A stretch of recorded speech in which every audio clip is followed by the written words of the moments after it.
ليظهره على الدين كله ولو كره المشركون. أشهد أن لا إله إلا الله وحده لا شريك له، وأشهد أن محمدا عبده ورسوله.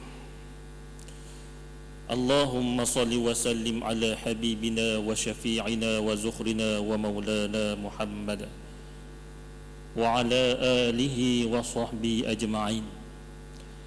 سبحانك لا علم لنا إلا ما علمتنا إنك أنت العليم الحكيم. رب اشرح لي صدري ويسر لي أمري واحلل عقدة من لساني يفقهوا قولي. أما بعد. Muslimin dan muslimat dirahmati Allah sekalian, kita berada di rumah Allah Subhanahu wa taala. Salah satu rumah Allah taala adalah masjid yang kita diami ini. Jadi kita ikutlah sunnah Nabi Muhammad SAW, adab-adabnya kita berada dalam masjid. Antara lain iktikaf, jangan lupa. Nawaitul iktikaf fi hadzal masjid sunnatan lillahi ta'ala. Saja aku beriktikaf masjid ni sunat kerana Allah Subhanahu wa taala.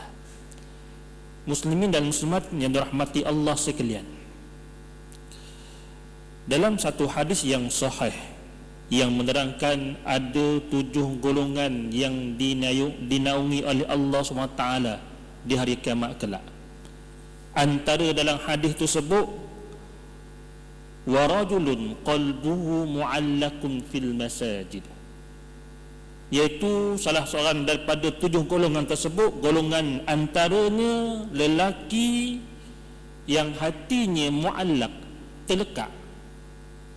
Ni lekat ni hak mo, maknanya dok dia lari. Ni lekat, mu'allaq, alaqah contohnya lekat. Di hatinya lekat semua sejik, bukan lekat sejik siapa dak balik lepas sudah dak, bukan maksudnya gitu. Tapi hatinya sentiasa teringat sejik. Masya-Allah, subhanallah. Dia seronok duduk dalam masjid. Ni antaranya. Hendaklah kita menjadi golongan yang ini. Lelaki ke ataupun puang pun terasalah. Apa dalam hadis sebut lelaki saja, termasuklah tu. Sebab keutamaan salat di masjid ni, keutamaannya bagi lelaki. Orang puang bukan dilarang mari, alhamdulillah, molek juga. Ni antaranya.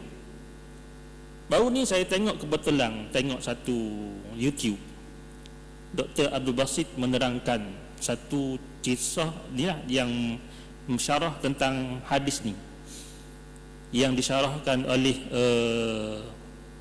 Syekh Safiur Rahman Mubarakfuri. Siapa Syekh Safiur Rahman Mubarakfuri ini? Beliau adalah pengarang kitab Ar-Rahiqul Makhtum, kitab sirah Ar-Rahiqul Makhtum, dan banyak dah ditranslate dalam bahasa Melayu pun ada. Dan ada orang yang syarah kitab pun ada yang jadi kuliah tentang sirah Nabi Muhammad SAW. Dia mensyarahkan tentang hadis ini, tentang warajulun qalbu mu'allaqun fil masajid, seorang lelaki yang hatinya sentiasa terikat di masjid ini, terlekat hatinya sentiasa ingat masjid. Dikata, diumpamakan macam ni. Dia kata al-mu'min fil masjid kasamaki fil ma, wal munafiq fil masjid kattair fil qafas. Maksudnya apa? Diumpamakan orang beriman ini bila berada dalam masjid, diumpamakan macam ikan berada dalam air. Diumpamakan orang beriman ni duduk dalam masjid, umpama dia macam ikan jumpa air. Guna Allah, senang renang, seronok. Oh, renang. Suka. Seronok. Ni. Tapi ingat, orang munafik pula bila duduk dalam masjid macam burung dalam sangkar. Bukan dalam sarang tu hak dia, tu lain. Ni dalam sakar. Hak kita kurung, kita takak tu boleh. Contohlah sebahagian orang ni minat burung, tak dalam sakar. Warna burung? Dalam sakar je kan. Allah dah senang duduk lah. Cuba buka pintu. Memang tu tubik lalu lah. Tu dia. Hendaklah kita menjadi orang yang beriman, yang seronok duduk dalam masjid, dan jangan rasa jemu. Allah, Masya Allah, Subhanallah. Sebab ini rumah Allah Subhanahu Wa Ta'ala, bukan sembarangan. Rumah Allah Ta'ala, tempat yang pelbagai fadilat yang kita dapat. Antaranya kita niat itikafnya. Kalau kita nak jadi orang beriman duduk dalam ni, kita macam-macam kita boleh buat anything. Apa yang kita nak buat dalam masjid, perkara kebajikan, macam-macam boleh. Macam-macam boleh buat.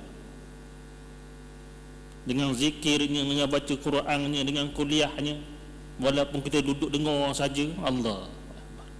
Kemudian pula kita duduk dalam majlis zikir pula dalam masjid, Masya Allah, malaikat mari duduk bersama-sama dengan kita. Berapa kali dah ulang hadis ni, walaupun yang sama sahaja.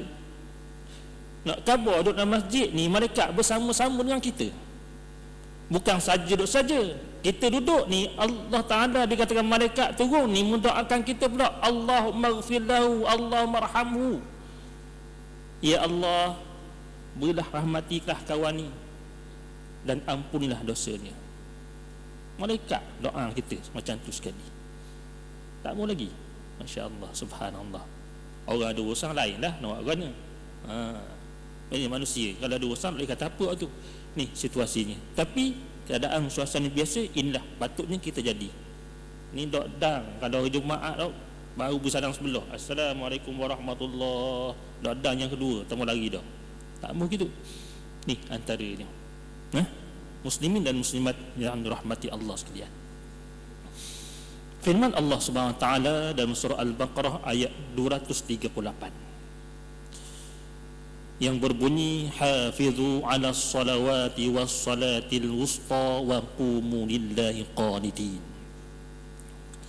Maksudnya hafizu 'alas salawat, peliharalah segala salat-salat kamu, jagalah segala salat-salat kamu. Jaga di sini, pelihara di sini bukan saja kita menunaikan salat fardu 5 kali sehari semalam without fail. Buat hukma kewajipan ini, alhamdulillah dengan Allah Taala. Sentiasa kita buat. Bukan itu saja kita jaga, hendaklah kita jaga macam mana kita postmortem di kita, muhasabah di kita. Solat yang aku kerjakan ni ikut sunnah Nabi SAW macam mana, dengan rukun-rukun dia, dengan syarat sah, syarat wajibnya semua ada. Hak ni yang kita nak. Kalau nak cerita bab ni pula dikatakan dalam fiqh, bab fiqh salah saja pun banyak cerita bab ni. Tak habis-habis. Bab solat sampai sekarang masjid mana, kebanyakan masjid majoriti lah. Memang bab solat, hukum solat ke kenapa, Allah, sampai ni tak habis-habis lagi. Ada habis? Tak pernah habis. Sebab bila kita ngaji ada jumpa sokmo, pas ngaji-ngaji ada lagi benda yang tidak erti. Ya Allah, kadang-kadang lagi kita ngaji, ada lagi benda ni. Kita puas dah dengan mazhab Syafi'i pun, dalam mazhab Syafi'i pun pelbagai pandangan dah. Dalam mazhab Syafi'i baru pelbagai pandangan dah.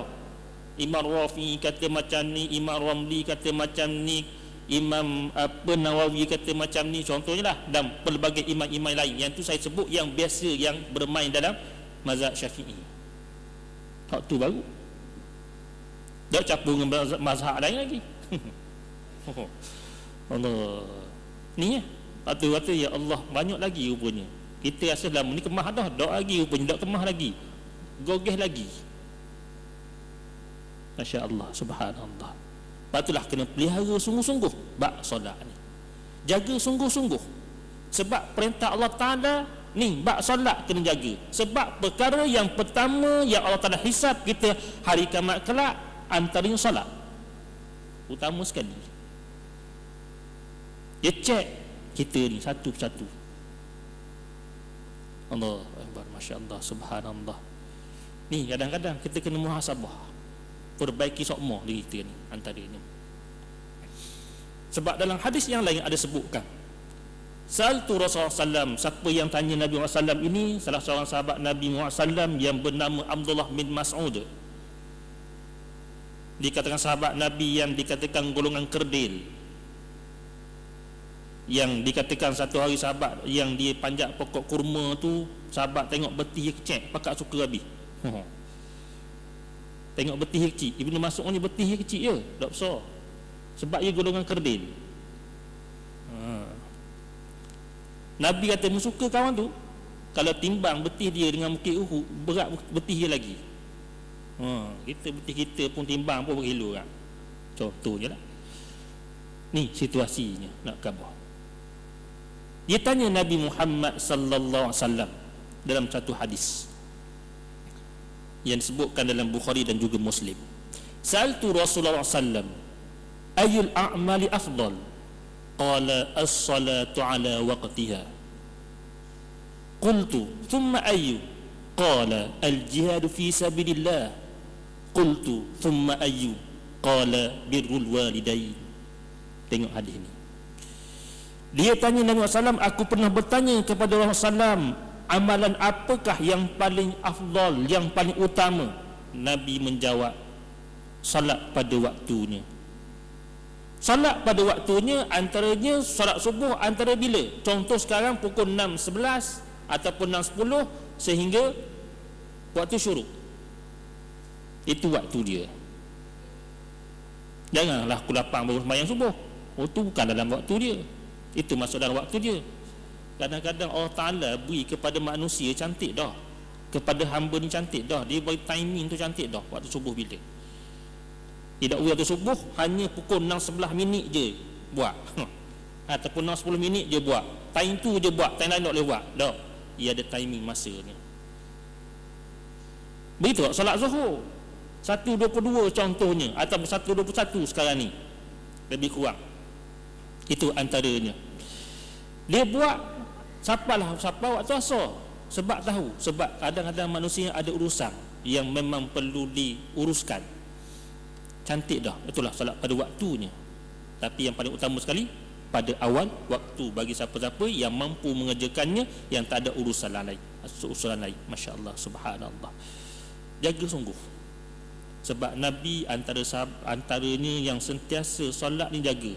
Walaupun keadaan Nabi uzur sebelum wafat Nabi SAW, dalam keadaan gering, Nabi kena papah. Bayangkan, kita banyak dengar sirah Nabi Muhammad SAW ataupun hadis-hadis yang sahabat cerita tentang Nabi Muhammad SAW. Kadang-kadang Nabi nak pergi semayang, pesang pun ada, kena papah 2 orang. Tetap Nabi semayang, tetap Nabi semayang walaupun kadang uzur macam tu sekali. Allah, tak payah baru ni takut ada mulut mari pakat usung belaga semua tadi. Orang nak dibangun jalan pakat usung mari belah. Pakat anak-anak Yusung ni, ustaz sebut malang ceritanya Nabi ni papah macam tu sekali. Dia pakat usung apa tuali-tuali, bukan kursi roda je. Belah Allah pakat ni. Uzur pun sembahyang juga. Contohnya janganlah macam tu sekali. Kalau mampu buat silakan. Nak kabur tu Nabi jaga sungguh solat. Allah pakat busung, tengok Allah belakang bersusung belakang semua dengan duk atas hati mayang bari. Allah memang gitu je. Masya-Allah. Kalau itulah memang respect kagum. Sebab ada sebahagian memang di hati dia sentiasa ingat ke masjid. Sungguh. Sebab dah masa sihat dah biasa mari masjid. Bila sakit memanglah dia lagi bergeletik . Sambung wayar guana pun keadaan sebahagian saya dengar, Allah, yang biasanya hati orang biasa jemaah masjid dengar kan kat hospital Sultan Nazahira dekat dengan masjid dengar abang, Allah, bukan abang, orang ngaji nak buang wayar je nak cabut. Ia gelisah sebab dah biasa ke sejid, nak ke sejid kok jenis memang jenis tak layan korang, mesti marah benda dia buang gitu tak pergi bayang mana ada ke sejid. Allah, la haula wala quwwata illa billah. Bimbang nyusah korang pula tu. Bahaya juga. jadi napa-napa pula. Tapi ada kok jenis gitu. Allah, tu jadi imam tak, tu sangat. Allah, masya-Allah, subhanallah. Dah jadi macam tu. Sebab hati sentiasa melekat di masjid. Ni kita nak. Sebab itulah kita perlu jaga solat kita sungguh-sungguh. Sebab Nabi pelihara sungguh-sungguh. Ni antaranya. Was-salatil wusta, dan solat yang pertengahan. Solat wusta ini ulama mengatakan sebagian solat pertengahan, ada sebagian ulama menghuraikan solat yang paling utama. Itulah pelbagai berbeza pendapat ulama tentang solat ni, solat al-wusta ini. Apa masuk ayat Quran ini tentang was-salatil wusta? Apa masuk solat wusta ini? Tapi majoritinya mengatakan solat ini adalah tentangnya adalah solat asar. Pelbagai hadis ada, tapi kebanyakan hadis kita tentang solat asar. Ada sebahagian hadis yang ceritakan tentang waktu zuhur. Ada riwayat kata macam tu tentang tu sebab nuzul dia ayat ni. Dikatakan Nabi ni pada zaman Nabi kan tengah waktu zuhur kan tengah hari rembang. Tengah hari rembang. Dan saya pernah cerita di sini dulu, Masjid Nabawi dulu adalah sembahyang ia bukan atak dia depan saja tempat imam ni, dan belakang tempat orang berehat. Tengah ni kosong. Senang kabur macam stadium lah, senang kabur. Kan lopang tengah ni tepi je dekat orang duduk je kan. Tu antaranya. Tapi petok lah Masjid Nabawi. Tu masjid lama, masjid zaman Nabi. Menyebabkan time tersebut waktu zuhur, time orang rehat. Ini salah satu hadis sebut. Time orang rehat, ramai orang nak rehat dah lepas balik kerja dah tengah hari rembang. Kita dulu gitulah, lepas lagi noi getah ke, lepas kita pergi ada sebahagian luar sawah padi ke, ni duduk kampung-kampung lah, ni bukan duduk laut lain. Ni antaranya. Kebun ke apa-apa lepas tengah hari rehat lah. Pukul 11, pukul 12 rehat ke semua. Tengok rehat. Ni antaranya. Untuk basah ke apa duduk rehat. Orang tidur time ni. Jadi menyebabkan dikatakan satu riwayat mengatakan soft ni dalam solat ni dok ramai orang. Itu satu pandangan. Lalu turunlah ayat ni tentang solat wusta ni, kata sebagian ulama waktu zuhur. Ada sebagian ulama pula mengatakan waktu subuh, sebab waktu subuh ni payah. Terutama juga golongan munafik, waktu subuh dan isyak payah. Dan sebahagian ni memang payah waktu subuh ni. Kecuali orang bulan Ramadan, senang pula. Sebab apa nak nyahunya pasal? Alhamdulillah, sedar kok kita kadang-kadang. Sungguh kadang-kadang situasinya. Payah nak suruh amal waktu subuh ni. Masjid mana? Kok diviralkan sekarang ni? Masjid mana? Masjid Temeloh Jaya tak? Betul lah saya pergi kok, memang saya pergi baru ni. Alhamdulillah. Memang ramai sungguh. Saya pergi kok. Satu minggu lepas. Bukan satu baru ni, satu minggu lepas. Pergi. Memang ramai. Bila diviralkan, memang orang ramai lagi lah. Memang ramai sungguh. Dengar dia cerita taklimat dia bagi Allah cara. Utama sekali dia menarik. Kita kalau jual produk kita nak menarik customer, betul tak? Itulah fungsi dia buat. Antaranya dia menarik. Bila mari, alhamdulillah boleh mari gini. Kadang-kadang dia pergi ziarah dah macam sebahagian kita buat, alhamdulillah dah. Itu antaranya. Dia menarik minat. Bukan ada sebahagian tempat kata baru jumpa sejik ya. Lama dia tak jumpa sejik. Kawan tu baru mari, kamu kita tanya kita dah. Lepas ni aku tak mari dah sejik ni, tanya gitu. Baru jumpa sejik ke? Baru jumpa jalan sejik. Tanya kasar sungguh. Tak mau gitu. Kita kata alhamdulillah. Ni kita nak ni. Sebab memang cara dia. Antaranya bukan cakap gitu pun tak pun. Lain lah. Contoh saya bagi. Ni situasinya menarik. Allah. Kita nak produk kita laku, kita tarik orang macam mana, macam-macam kita buat. Dengan desainnya apa bendanya semua sekali. Mesti kita nampak orang tu tengok produk kita nak beli. Begitu kat masjid dia buat. Berdasarkan taklimat dia bagi itulah, saya faham macam itulah. Antara dia peranan kita tu jemaah masjid tu kena ada. Sebab ada setiap 2-3 orang jumpa saya, tak pernah jumpa adik pun lama ni mari sini, mari mana? Kita baru tanya, mari Terengganu. Tengok cara cakap,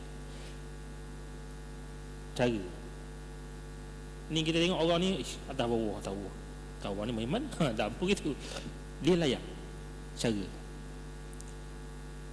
Kagum ni kita nak, Masya-Allah, subhanallah, dan banyak lagi lah perkaranya yang dia buat. Ni antaranya. Itu sebab matlamat dia ada, dikatakan strategi 6 strategi outcome. Nak translate outcome saya dah erti. Pas sudah sampai sekarang. 6 strategi outcome, 6 strategi outcome. Pada putih kampus saya apa maksud outcome tu? Dia kamu gitu. Pertama, memang dia nak meramaikan jemaah masjid yang asalnya berapa sah saja. Lepas sekarang ni Allah siapa ke belakang penuh, siapa keluar waktu subuh. Dan ni kau ramai sebab orang mari tengok tempat tu, pergi ziarah, pergi orang datang. Macam mana orang ramai? Memang kau ramai. Tambah kadang-kadang bukan sebuah bah, 2-3 buah bah mari. Nak hari satu hari Ahad lagi ramai. Allah, Masya-Allah, subhanallah. Ni situasi ni kebuat. Allah Akbar. Sebab apa? Tarik tu benda. Bukan nampak indah saja masjid tu, tapi pengisian dan jemaah dalam masjid tu memainkan peranan. Yang menguruskan masjid memainkan peranan lagi penting. Antara saya dia khabar, hak saya tahu, nak pilih AJK masjid pun tu dah. AJK masjid. Dia kata matlamat utama regular customer subuh kena ada. Kalau ni dia AJK masjid. Bayangkan. Ni subuh tak pernah tinggal. Nak jadi apa AJK masjid. Bayangkan. Kalau kita buat kedua bekak kan yang ada. Tapi walaupun macam tu, AJK dia semua profesional. Profesional daripada pengusinya profesional lah ke? Allah Akbar. Kagum. Sebab nak tarik orang, mestilah orang yang menguruskan masjid, orang yang bertanggungjawab. Kita kata jauh lah, kita kata. Sungguh kita mikir kita jauh lah dengan aku kata. Jauh. Kagum. Ni yang perlu ada. Sebab dia nak mengurus masjid tu, pelihara. Allah, Masya-Allah, subhanallah. Ni sama balik. Itu pertamanya waktu zuhur. Ada satu yang paling utama sekali, sebahagiannya mengatakan tadi saya kata waktu subuh, sebab payah. Waktu saya sebutnya antaranya nak khabar tadi AJK Masjid Temerloh Jaya, apa dia matlamat dia? Nak jadi zikir subuh mesti ada sejid. Kalau ni dah lepas, sorry lah, hebat macam mana pun tak tepi. Kalau mampu buat. Allah, Masya-Allah, subhanallah. Ni antaranya. Okey, itu waktu subuh, solatul wusta. Yang majoritinya kata waktu asar. Banyak hadis yang menceritakan waktu asar. Banyak hadis, bukan seperti hadis, memang banyak hadis. Antaranya yang saya ambil, antaranya riwayat Imam Ahmad bin Hanbal daripada Ali bin Abi Talib dari saya. Rasulullah SAW pernah bersabda ketika peperangan Ahzab ataupun peperangan Khandaq, kita kata, Nabi dikatakan pernah bersabda, syaghaluna 'anis salatil wusta salatil asri, yakni salatil asri, mana Allah qulubahum wa buyutahum nara, thumma sallaha bainal isya'ain al-maghrib wal isya'. Maksudnya dalam hadis ni Nabi pernah sebut, disebabkan dikatakan serangan yang bertalu-talu daripada tentera Ahzab, yang gabungan daripada tentera musyrikin Mekah dan juga golongan Yahudi yang dihalau daripada Madinah, ataupun Yahudi-Yahudi yang lain, dan juga bangsa Arab selain daripada yang duduk di tanah Arab pada masa itu, antaranya Pok Hawazin, kabilah-kabilah Arab di selain daripada kota Mekah, dia nak serang Madinah pada masa itu tentera Ahzab. yang tentera dikatakan tentera bersekutu untuk menyerang tentera Islam di Madinah pada masa itu. Terlampau sibuk menyebabkan Nabi sebut sesungguhnya orang kafir telah menyibukkan kita daripada salatul wusta. Siapa nak semayang asar tak dah? Nak semayang asar tak dah? Bayangkan pada masa itu sahabat teringat nak semayang, memang nak semayang, tapi disebab sibuk sangat ni peperangan, takkan nak pergi semayang tu lah, mau perang dah, sabar dulu sekejap, nak gitu ke masa perang, tak ada orang layang ni mana ada orang layang sabar, kita stop sekejap nak semayang asar, tak ada perang tak perang, memang orang kapi tu antaranya, tidak layan kita dah. Ni situasi ni menyebabkan sibuk, menyebabkan terluput semayang, terluput semayang. Lalu Nabi mendoakan untuk tentera Ahzab yang menyerang Islam pada masa itu, semoga Allah Ta'ala memenuhi hati dan rumah mereka dengan api neraka. Allah, penuh dengan api. Ni Allah Ta'ala Nabi doakan mereka, sebab menyebutkan kita telah sibuk untuk serang balas, walaupun dalam peperangan ini dikatakan tidaklah berlaku face to face sangat sebab ada parit itu, tapi cubaan demi cubaan yang dilakukan oleh musuh menyebabkan tentera Islam terpaksa sentiasa prepare, bersedia. Ni antaranya. Dan pada masa itu kemudian baginda Rasulullah mengajarkan solat asar antara maghrib dan isyak. Nak kena luput. Itu situasinya. Allah Akbar, masya-Allah, subhanallah. Patulah ayatnya, ayat 239 sebut fa in khiftum farijalan aw rukbana. Saya dah habis baca. Wa qumu lillahi qanitin. Dan hendaklah kamu solat pada Allah Taala dalam keadaan taat. Solatlah kamu dalam keadaan pada Allah Taala, dirikanlah solat dalam keadaan taat pada Allah Taala. Dengan khusyuk je, ada sebahagian ulama antaranya Ibnu Katsir mengatakan dalam keadaan khusyuk. Dalam ni pun ulama menguraikan antaranya sebelum tu lagi dikatakan salah seorang sahabat Nabi pernah cerita, ketika kami berhijrah ke Habasyah, sebelum tu kami tengah sembahyang beri salam pada Nabi, Nabi jawab salam. Ada riwayat lain mereka sembang tengah sembahyang sebelum tu ayat ni, wa qumu lillahi qanitin. Ni berapa riwayat hadis sahabat Nabi cerita. Satu hadis dia ceritakan masa tu tengah sembahyang Nabi lalu mereka beri salam, dan satu lagi tengah sembahyang mereka sembang-sembang. Tengah sembahyang sembang tengok, tak tahu aku ni pada masa tu. Kemudian lepas sesat tu, lepas mereka balik daripada Habsyah ke Mekah, mereka tengah semayang, mereka beri salam, Nabi senyap. Tengah Nabi semayang, mereka beri salam, Nabi tak jawab. Itu cerita dia. Itu satu riwayat. Dan juga satu yang lain mengatakan Nabi pun larang lepas ni jangan kamu sembanglah masa sembahyang. Itu antaranya. Sebab dalam sembahyang pun inna fis salah la syughlan, sesungguhnya dalam solat itu benar-benar dalam keadaan sibuk, fokus pada Allah Ta'ala. Sebab Nabi dalam hadis yang lain, dalam solat hanyalah ada takbir, tasbih, ayat Quran saja, tak ada yang lain. Itu antaranya dikatakan. Dan ataupun tasbih, takbir dan zikrullah, ingat pada Allah SWT dalam solat. Tak perlulah tupu pada fokus yang lain. Itu solat kita. Allah Akbar. Maknanya kita kena perbaiki solat kita, pelihara solat kita.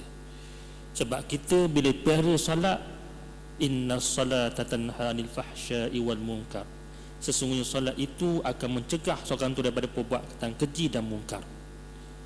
Sebab selagi kawan tu semayang ada benda keji dan munkar dia buat, makna something wrong solat dia. Semayang bagus, kita kata dia, ya Allah hebat dia semayang, berjemaah lagi, tapi rupa-rupanya perbuatan keji dan mungkar tak boleh dia tinggal. Perbuatan maksiat dia tak boleh tinggal, perbuatan dosa dia tak boleh tinggal. maknanya something wrong pada solat dia. Ada masalah pada solat dia. Solat dia tak salah, sah dah pada zahirnya, tapi hati itu bermasalah. Ni kita kadang-kadang ni banyak lagi kita bagi. Nampak kita solat kita ni. Jangan kita kata bila kita solat benda lain kita nak buat ikut pandai kita. Tak boleh. Benda lain pun di luar pada solat kena juga ikut yang Allah Ta'ala suruh. Bukan dalam sembahyang je. Dalam sembahyang ada tasbih, ada zikir, ada takbir, ada macam-macam. Di luar sembahyang ikut dang nak sebut ngata pun. Sedangkan kita tahu apa yang kita perkatakan, kita sebutkan, semuanya dinilai oleh Allah Subhanahu Wa Taala. Allah Akbar. Nilai satu-satu.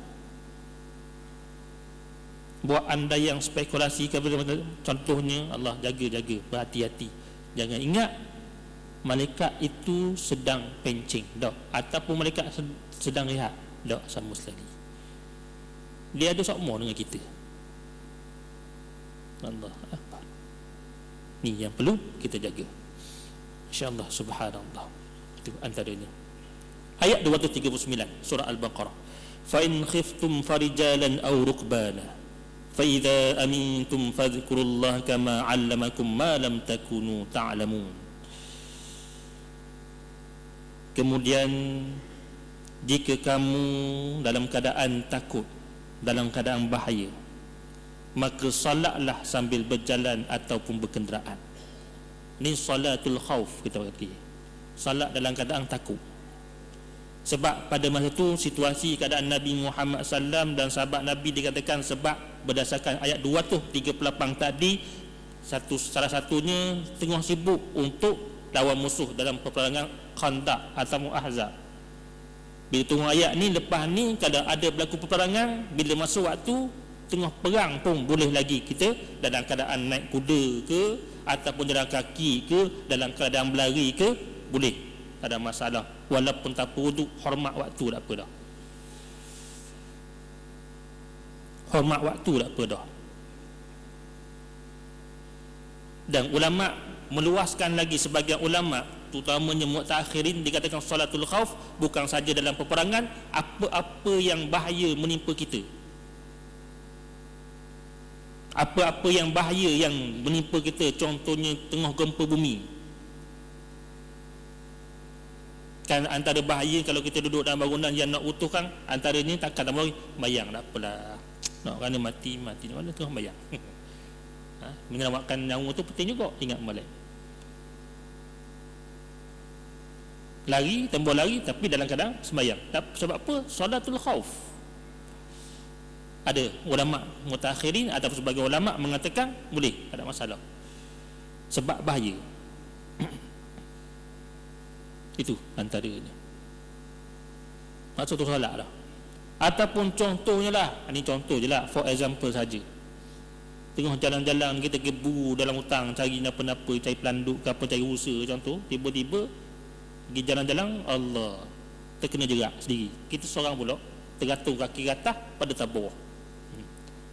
Nak cabut tak boleh, pas tumbah pada lepas sudah tak boleh.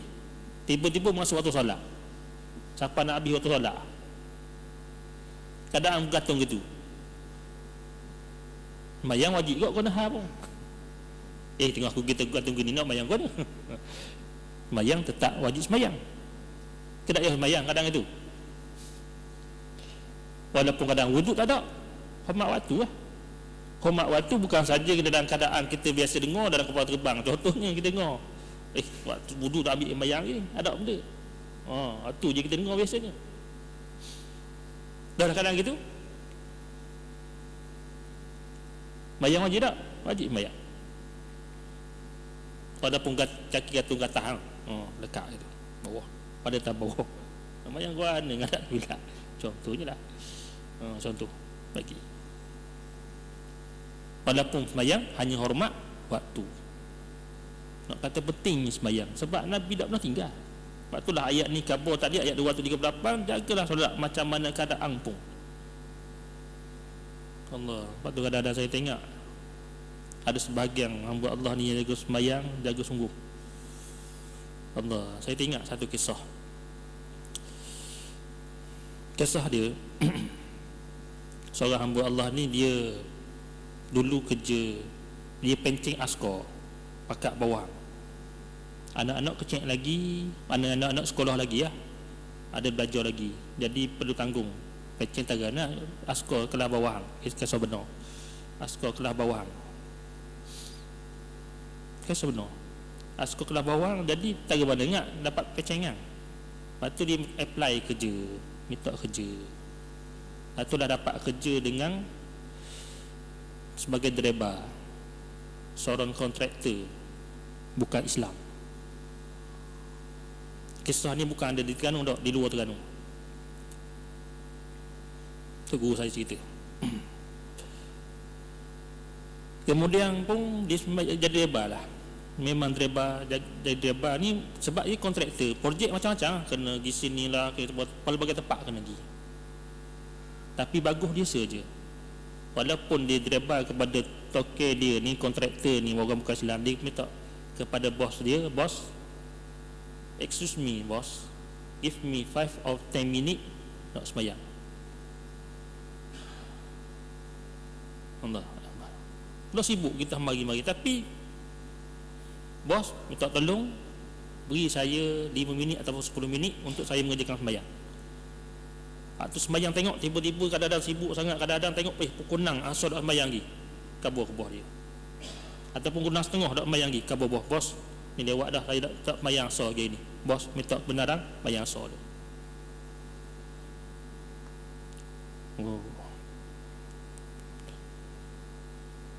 Bos tengok dia, bos dia ni kontraktor ni lah dia bak sembahyang, jaga sungguh, bagus. Memang dia kata 5 minit 10 minit, memang dia buat 5 minit 10 minit. Bukan macam kita, bos kita nak sembahyang ni, sembahyang kena Allah sejam baru masuk mula kerja. Mana Allah, macam-macam. Minta 5 minit je, pergi sejam baru masuk. Tu dah kadang ada sebahagian orang tak percaya tu. Tokey tak percaya, apa orang Islam gini kata sembahyang kata 5 minit 10 minit je. Ni tak sampai sejam bang dia. Jangan ni. Orang nilai kita tu, ingat molek. Nilai yang tersebut menyebabkan bos percaya kepada dia. Sebab dia kata ni orang sembahyang punya orang ni memang jaga sungguh. Takkan kita jaga. Nilai. Bila keadaan macam tu, bos dia kata tiba-tiba projek bos dia semakin berkembang. Macam ni lah, aku ni banyak projek, boleh tak nak suruh menjaga berapa projek untuk aku, sedua ke dulu? Tolong tengok aje, buat report pada aku. Bos, saya ni driver aje bos, saya ni driver aje. Driver bos nak nak apa? Tak apa, aku beri muka-muka sebuah kereta ni ke bawa. Kereta ni ke bawa. Pergi projek tu nak suruh mu tengok dulu dua projek aku buat. Apa report pun report aku. Laporan-laporan dia kabur aku. Dengan izin Allah Ta'ala, kawan ni dah jaga sembahyang. Ni orang jaga sembahyang. Dan juga amanah kerja yang dia buat, bertanggungjawab, tanpa dah dia rentong apa dia tak tipu. Bos dia lebih percaya. Lebih percaya. Lah kali bos dia kata, akhir sekali nak jadikan cerita, aku ada satu projek ni nak suruh mu handle. Saya suruh tengok projek je. Lah kali bila percaya sangat, aku ada satu projek ni nak suruh mu handle. Aku buat keluar modal, tapi projek ni macam projekmu. Allah Akbar. Projek ni macam projekmu, kamu buat, nak suruh kamu buat ke semua. Modal aku keluar. Bila selesai projek ni, dikatakan projek boleh kamu, aku nak modal aku balik. Lebih baki bagi kamu. Allah, sedap. Bayangkan ni, bayangkan dengan izin Allah Ta'ala projek tu selesai. Dengan izin Allah Ta'ala projek tu selesai. Contohnya kontraktor tadi buat keluar modal dia 1 bilion, kotongan projek dia 3 bilion. Kontraktor ambil 1 bilion, 2 bilion boleh ke dia. Dia kata, ya Allah Ustaz, bukan sahabat saya, tu saya tak suka pun benda ni, tak pernah terletah. yang asalnya nak kerja berhasrat hanya untuk tolong keluarga dia sebab perlukan tambahan sebab duit pencen tak cukup. Tapi rupa-rupanya Allah Ta'ala ni dah, saya ni jaga solat. Yang tua bertanggungjawab ataupun amanah pada kerja. Allah, itu hebatnya kalau orang jaga solat sungguh-sungguh dengan Allah Ta'ala. Ni hebat. Waktu cerita, walaupun satu cerita je daripada banyak cerita. Kadang-kadang orang lain mula dia solat pun dok macam dia pun Ustaz, dok apa macam tu pun, ingat mestilah dijaga solat, mesti Allah Ta'ala akan bagi kau kelebihan kau lain. Tanpa sedari dia sihat, tanpa sedari keluarga bahagia walaupun hidup sederhana ataupun miskin, tanpa sedari dia mudah buat ibadat ataupun benda lain. Kita jangan tengok pada kekayaan saja, pelbagai sudut Allah Ta'ala bagi pada kita. Yang paling utama sekali balasan akhirat yang paling tak ada tolak pandainya. Allahu Akbar, Masya Allah, Subhanallah. Ni nak khabar, jaga solat, pelihara sungguh-sungguh, insya-Allah bantuan Allah Ta'ala tetap ada dengan kita. Maknanya kita sentiasa jaga solat kita, itu antaranya. Masya-Allah, Subhanallah. Sudah saja pada malam yang mulia ini yang mampu saya sampaikan. Yang baik dari Allah Ta'ala, kurang lemah daripada diri saya sendiri, tapi hakikatnya semuanya daripada Allah Subhanahu Wa Ta'ala. A'udzu billahi minasyaitonir rajim. Bismillahirrahmanirrahim. Alhamdulillahirabbil alamin. Wahdina siratikal mustaqim wa ala alihi washabihi ajma'in. Allahumma aftah 'alaina futuhal 'arifin warzuqna fahman nabiyyin bijai khatamil anbiya'i wal mursalin. Allahumma innaka 'afuwun karim tuhibbul 'afwa fa'fu 'anna wa 'an waliyina wa 'an jami'il muslimin wal muslimat wal mu'minina wal mu'minat al ahya minhum wal amwat bi rahmatika ya arhamar rahimin. Wa sallallahu ala sayyidina Muhammadin wa ala alihi wa sahbihi ajma'in walhamdulillahi rabbil alamin. Wa billahi taufiq wal hidayah. Wassalamu alaikum warahmatullahi wabarakatuh.